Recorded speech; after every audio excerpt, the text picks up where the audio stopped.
সুধিছোঁ আপোনালোকৰ বিজেপি চৰকাৰ ইয়াত হ'ল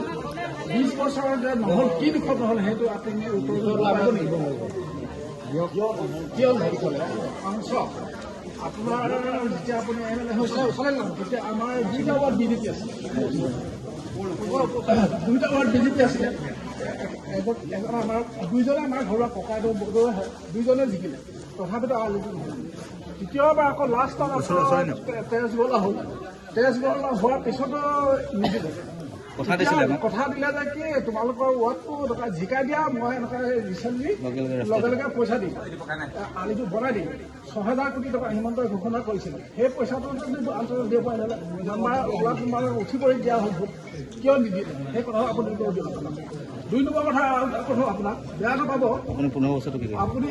ইমান বছৰ কৰিলে আপুনি ইয়াত কমচে কম 20 বাৰ আপুনি ইয়াত ইলেকশ্যনত নিৰ্বাচনৰ কাৰণে আহিছে পঞ্চায়ত নিৰ্বাচনত আহিছে লোকসভাত আহিছে বিধানসভাত আহিছে আপুনি চাওকচোন আমি গৰু বুলি কৈ লাজৰ কথা গৰু বুলি কৈ টিক লগাবলগীয়া আছে আপুনি কিয় একদম দিলে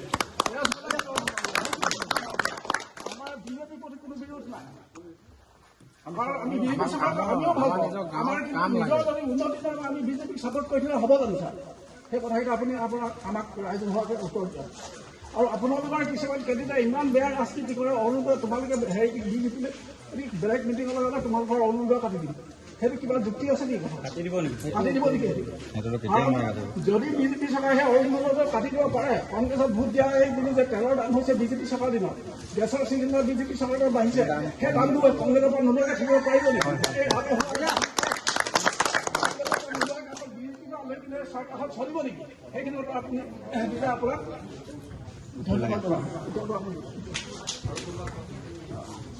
উত্তৰ দিয়ক হৈ যাব উত্তৰ দিয়ক